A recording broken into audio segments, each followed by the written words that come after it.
I'm Sarah. Hey viewers, real quick, if family drama is your thing, smash subscribe. Now back to the story. 38, and until last Thanksgiving, my family thought I was the family screw-up who still rented a one-bedroom over a laundromat. Then my sister found out I have $12 million, and they all decided she deserves it more. But I'm getting ahead of myself. You need the whole mess or it won't make sense. So picture this. It's 2 in the morning, I'm 8 years old, and Aunt Kelly's banging on our front door like the house is on fire. Mom opens up still in her robe. Dad's behind her, squinting, holding a baseball bat he's never swung at anything tougher than a piñata. Aunt Kelly's got a baby carrier in one hand and a duffel in the other. No car seat, no diaper bag, just this tiny red-faced newborn screaming loud enough to rattle the windows. "I can't do this," she tells my parents. "She's yours now." And that was that. No papers, no warning. No explanation beyond Kelly mumbling something about getting clean and owing us. Mom didn't argue, Dad didn't argue. They took the baby, shut the door, and looked at me like I'd suddenly become the understudy. Next morning, the crib was up in the guest room that was supposed to be my new big kid study. They named her Chloe, and from that second on, Chloe could do no wrong. Spilled juice, she's exploring. Screamed through my piano recital, she's sensitive to crowds. Forgot to feed the dog, she's still learning routine. Me, I got the raised brow silence, the tight-lipped Sarah knows better. By 12, I'd stopped expecting applause. By 16, I'd stopped expecting dinner conversation that wasn't about Chloe's latest award for breathing. I escaped to college on a scholarship they barely acknowledged, paid my own rent, worked double shifts at the library so I could stay on campus every break. Out of sight, out of mind. Fast forward 20 years, I live modest.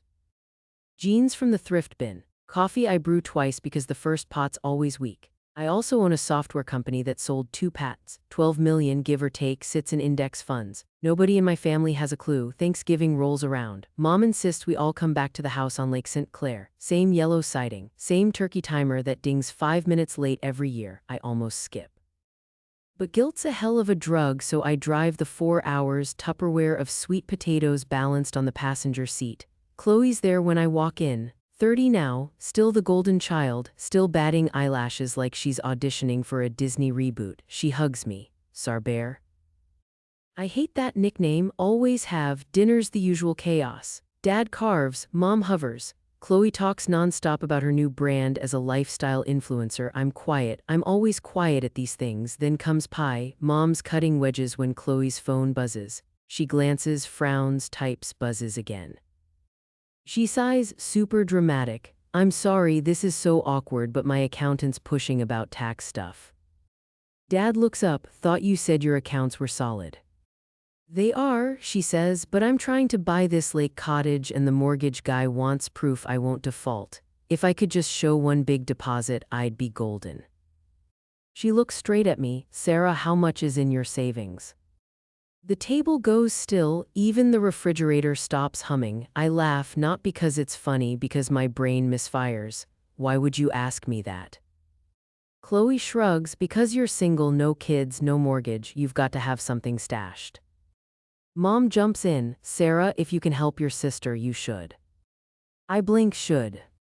Dad sets the knife down. Family helps family.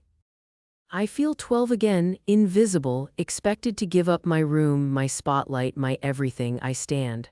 I'm not discussing my finances like it's the weather. Chloe's eyes narrow. "Fine, I'll just say it, I need 200 grand. "You've got that right." I exhale, slow, deliberate. "No." She smirks. "Come on, I saw your portfolio." My stomach drops, not metaphorically, it actually feels like it slams into my shoes. "What are you talking about?" She pulls her phone toward me. Screen shows a brokerage dashboard, my name, my account number, my balance, 12.4 million. I snatch the phone. "How did you get this?" She shrugs again. "You left your laptop open last Christmas when you went to the store for cinnamon. I took a peek, took a pic, no big deal." No big deal. I'm dizzy, the room tilts. Mom's voice is soft. "Sarah, why didn't you tell us?" I look at her, really look. Her hair's grayer, lines around her mouth deeper, but the eyes are the same eyes that stared past me the day Chloe arrived. I didn't think it mattered. Dad folds his arms. "Of course it matters, your sister's trying to build something." Chloe leans forward. Look, I'm not asking for charity, I'm asking for justice. You don't even spend it, you dress like a camp counselor. Let me use what's just sitting there. I sit back down, my legs won't hold. Let you use it. Yes. And when you default on the loan because your brand tanks, then what? She rolls her eyes. I won't default, I'm on the rise. I glance at Mom. She nods like Chloe just solved world hunger. I look at Dad. He's already reaching for the checkbook he hasn't carried since 1998. Something snaps, not loud, more like a rubber band inside my chest. I stand again. No. Chloe's mouth falls open. No. No. Mom whispers, Sarah, please. I shake my head. I'm not a bank, I'm not your safety net. I'm the kid you stopped seeing the night you brought her home. I point at Chloe. You want a cottage, work for it, save, sacrifice, do what I did. Chloe laughs. Must be nice preaching from your ivory tower. I laugh back. It sounds ugly. It's not ivory, it's cinderblock. And I mortgaged every dream inside it while you were filming unboxing videos. Dad slaps the table. Enough, you'll give her the money and we'll hear no more. I stare at him. Or what? Silence. I pick up my coat. Enjoy your pie. I walk out, cold air hits like a slap, snow's starting, tiny flakes that sting. I sit in my car, hands shaking so hard I can't get the key in the slot. 3 days later my phone explodes. Texts, calls, emails. Mom, your father's blood pressure is spiking, think about his health. Chloe, I'm getting lawyers involved. You can't hoard family money. There is no family money, there's my money, earned while they were busy clapping for her. I don't answer, week passes, I'm in my apartment above the laundromat. Dryer thumps like a heartbeat below, knock on the door, I check the peephole. Aunt Kelly, I haven't seen her since the night she handed over a baby and vanished. I open, she's thinner, hair dyed an unnatural black, eyes watery. Can I come in? I step aside, she sits on my couch, knees together, hands clasped like she's in church. I heard about the money thing, she says. I stay standing. Congratulations, you raised a thief. She flinches, she's not mine anymore. She never really was. Kelly looks around my place. Small, clean, cheap, you did okay. I shrug, she takes a breath. I'm here to ask you to reconsider. I laugh, of course you are. She holds up a hand, not for Chloe, for me. I wait, I'm sick, she says. Liver, drinking caught up, I need a transplant. Insurance says I've got months. Chloe promised if I convinced you she'd pay for the surgery, travel, whatever it takes. My stomach knots, she's blackmailing you to blackmail me. Kelly smiles sad, that's my girl. I sit, the cushion dips, we're eye level, why should I trust any of you? She shrugs, you shouldn't, but I'm still your aunt, I held you when you were born. I remember your first word, light. You pointed at the lamp and said it over and over. I'm begging because I'm out of options, not for Chloe, for me. I feel something crack, not surrender, more like a wall developing a fault line. I tell her I'll think about it. She leaves, I pace, all night. Morning I call my financial advisor. Set up a medical trust, enough to cover Kelly's surgery, follow-ups, anti-rejection drugs, no direct access for Chloe. I email Kelly the paperwork. Copy Chloe. Subject line, take it or leave it. Chloe calls within seconds. You're kidding, right? Nope. That money's mine. It's not. I'll sue. On what grounds? Emotional dependency, promissory estoppel, I'll find something. I hang up. 2 weeks later I get served. Small claims bumped to civil because she's asking for $2 million. Court date looms. I hire a lawyer, good one, expensive, worth it. Day before trial, Mom calls, she's crying. End this, please, family doesn't sue family. I want to scream. Instead I speak low, tell Chloe to drop it and I'll pay the court fees. Mom sniffles, she won't. Then we're done here. Trial day, courthouse smells like floor wax and cheap coffee. Chloe shows in a cream pantsuit, hair blown out, phone ready to livestream. Judge isn't having it. Bailiff makes her put it away. Her lawyer argues I promised to support my sister because I bought her a MacBook 6 years ago for graduation. My lawyer presents the purchase receipt, gift. He rests, judge deliberates 20 minutes, comes back, case dismissed. No merit. Chloe's mouth opens, closes, no words. I walk past her, she grabs my arm. This isn't over. I pull free. It was over the night you snooped through my laptop. I leave. Snow again, big flakes drifting slow. I stand on the courthouse steps. Breath clouds, I feel nothing, not victory, not relief, just cold. My phone buzzes, text from Kelly. Transplant list moved, surgery in 2 weeks, thank you. I stare at the screen. Type good luck. Delete, type heal. Send, I look up. Chloe's on the sidewalk, cameras rolling now, tears streaming, telling her followers her sister crushed her dreams. I walk the other way. Tonight I'm back in my apartment, dryer still thumping. I brew weak coffee, sit at the table, laptop open. Balance still says 12 million. It never mattered to me, still doesn't, but now they see me, and somehow that hurts more than being invisible ever did. The phone rang at dinner. Dad's voice was flat. Pack a suitcase. Mom's in the hospital. Rachel's coming early. I was 10, Rachel wasn't due for 2 more months. I didn't know early meant might die. The next week smelled like hand sanitizer and cafeteria coffee. Rachel looked like a doll someone had forgotten to finish. Plastic box, tubes everywhere. A nurse said, no touching. I kept my hands behind my back so long my shoulders ached. That was the first brick in the wall. It grew while I wasn't looking. They brought her home in a car seat lined with white blankets. Mom turned the house into an operating room. Bleach buckets in every doorway. You breathed through your mouth or the sting made you cry. Sneeze once, Grandma Marie's house. Cough, Aunt Kelly. I started keeping a toothbrush in my backpack because I never knew. At first I thought it was vacation. Cookies, Nancy Drew, no bedtime. Then I figured it out. I was contamination, a walking germ that could kill the baby. I tried harder. Straight A's. Science fair ribbon. Dad asked if I could store the board in the garage because cardboard dust might trigger her. I said, is that even a thing?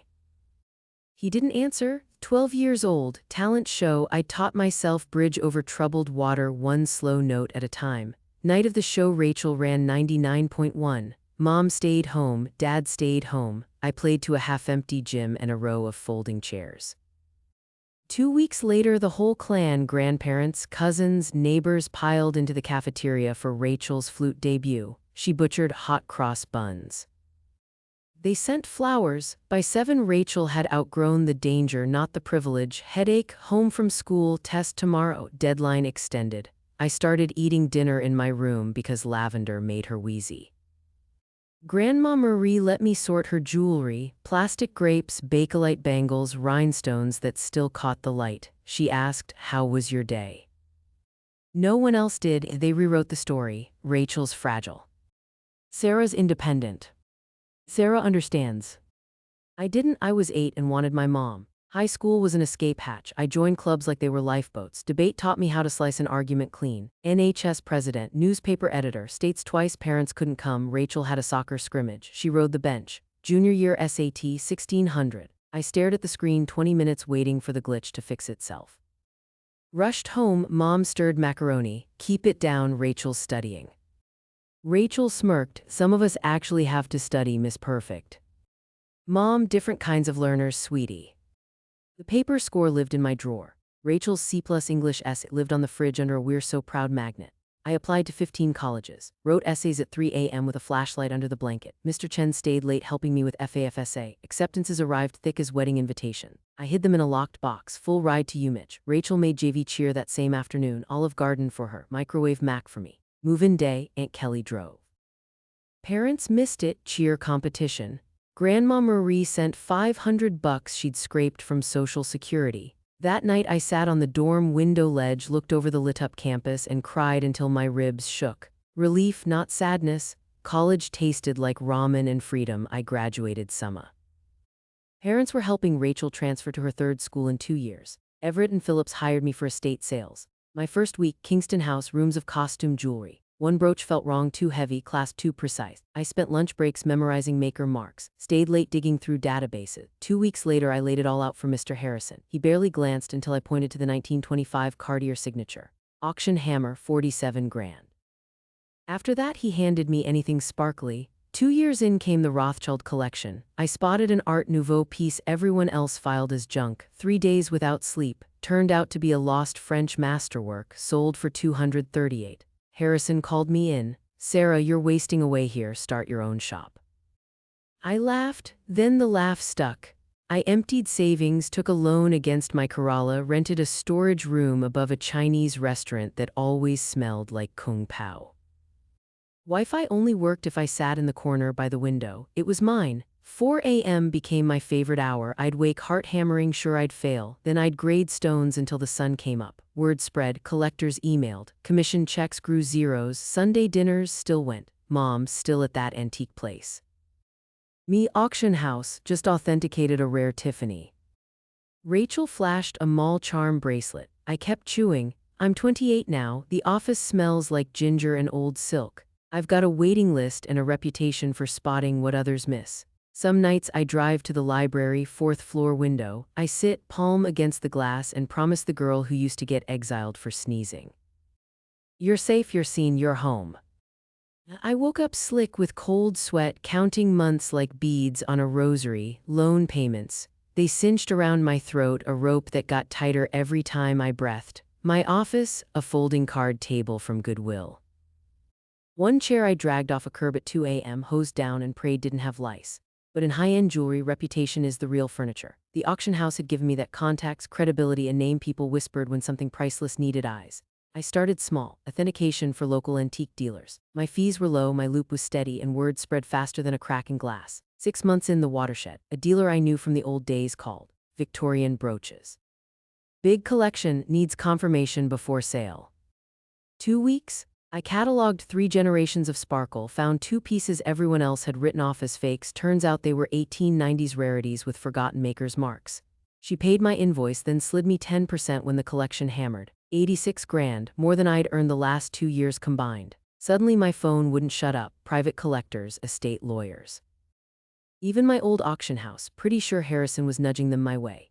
Thanks, boss. Year 2 I hired Jenny, fresh gemology degree, quiet as a vault, smarter than all of us. She's head of authentication now, worth her literal weight in gold. We moved downtown. Said goodbye to the kung pao stench drifting from the Chinese place below my apartment. Built a team. Got known for finding treasure hiding in plain sight. Turns out attics are full of history-wearing costume jewelry disguise. I never told my family. They still thought I worked in a musty antique shop. Thanksgiving, Mom would pass the potatoes and say, "Sarah, honey, Rachel's got some old necklaces for your little store." I just appraised a $1.2 million Fabergé charm that morning. "Sure, Mom, I'll take a look."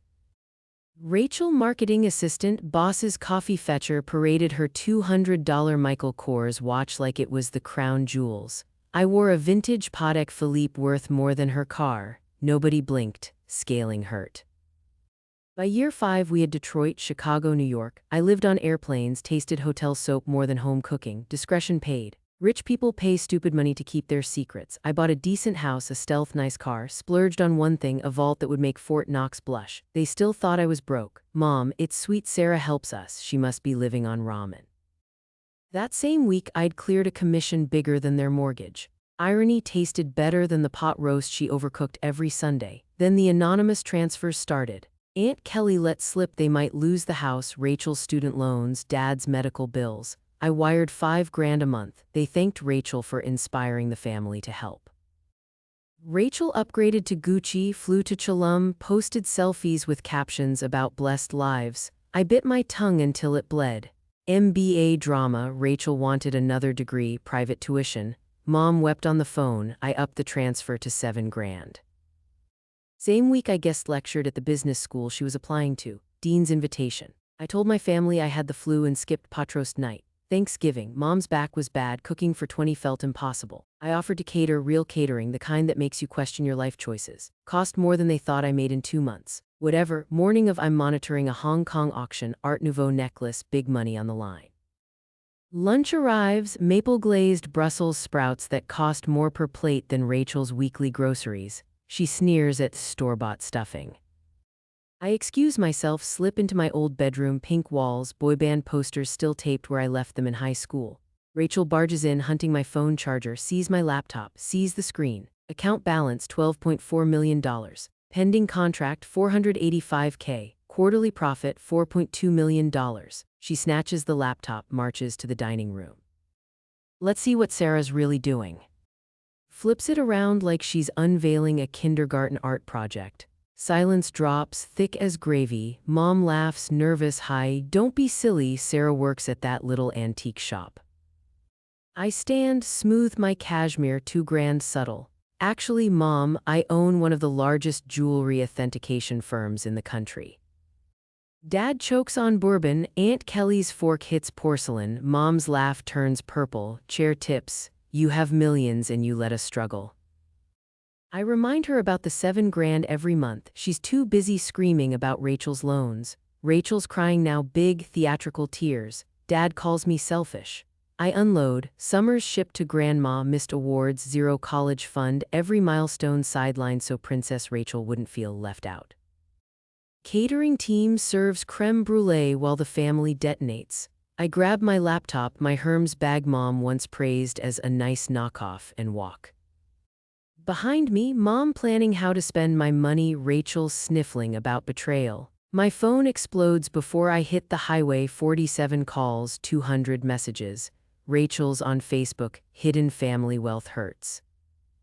I drive home, limited edition BMW purring like the secret it is. Days later, the cyclone still spins. Texts range from how dare you to can we borrow 50,000. I turn the phone off, pour a drink, watch the ice melt. Outside, November sky is the color of tarnished silver. Inside, the vault door stands open, quiet, glittering. 8:15 p.m. How dare you walk out on family? I read the text 3 times. My thumb hovered, then dropped the phone on the counter. The screen cracked. Fitting, 9:03 p.m. We need to talk about this like adults. I was still staring at the fracture when the next buzz hit. I didn't answer. I poured a glass of water, drank, poured another. 10:30 p.m. Your sister deserves a share of your success. Success, right.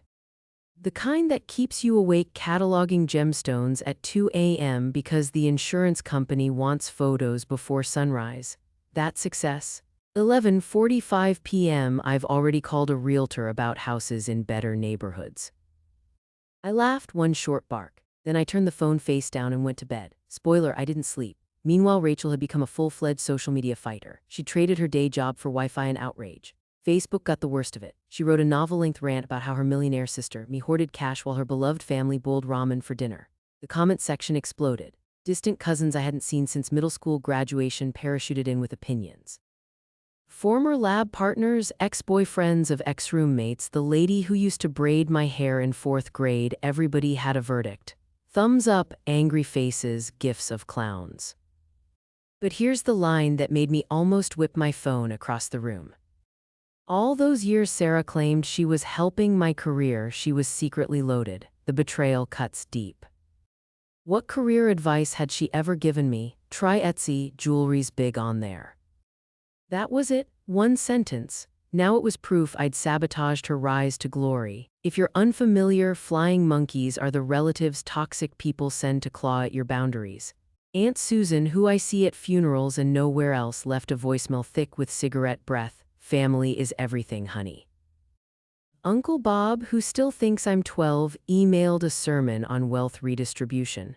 My third cousin's wife's sister somehow unearthed my number and texted, blood obligations don't vanish because you got lucky.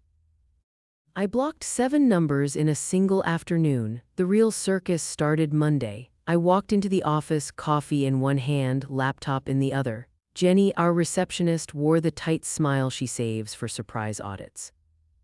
Your family's inside. They say they have an appointment for authentication services. I stopped. Coffee sloshed onto my knuckles. Hot. Good. Wake up. Mom, Dad, Rachel, all 3 perched on the low chairs like crows on a wire. Rachel clutched her Michael Kors bag like it was the Hope Diamond. Mom spoke first. We've discussed it as a family. Without the actual family member you're discussing, I finished. She plowed ahead. We think it's only fair you set up trust funds, everyone. Rachel nodded. I need at least $2 million to start my new life properly. Dad folded his arms. Your mother and I want a beach house, Florida, nothing huge, 5-bed.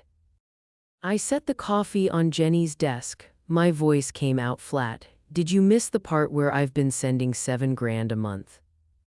Rachel rolled her eyes. That's pocket change compared to what you have, you owe us. Oh, the word tasted metallic. For what exactly? The missed graduations. The years you called me dramatic for wanting to eat dinner before 9. Mom's chin lifted. We gave you everything. No, I gave myself everything. And right there, lobby tile cold under my soles, I pulled out my phone. 3 taps. Monthly transfers canceled. Mom gasped sharp like I'd slapped her. Rachel started the waterworks loud, theatrical. When nobody rushed to comfort her, the sobs cut off mid-sniff. Then came the ugliness. They refused to leave. I phoned security. Watching my 60-year-old mother get escorted out while yelling about ungrateful children felt surreal, like someone else's security footage. Jenny asked if I wanted police. I said no, just add them to the building's do not admit list. They kept coming, new numbers, fake emails, customer service tickets titled Urgent Family Matter. My lawyer drafted a cease and desist. Mom played her final card, Grandma Marie, but Grandma Marie is titanium, good for Sarah, she said. About time somebody in this family made it on their own terms. Mom didn't speak to her for 2 months after that. 6 months since that Thanksgiving, I moved. New house, gated cameras, changed every number, even the fax. Business, booming. Turns out high-profile clients love a gemologist who knows how to keep secrets and draw boundaries. Rachel's still online, passive-aggressive posts about toxic wealth, family betrayal. She's launching her own jewelry authentication firm. Good luck with that. Mom and Dad finally stopped when the lawyer spelled out harassment charges in capital letters.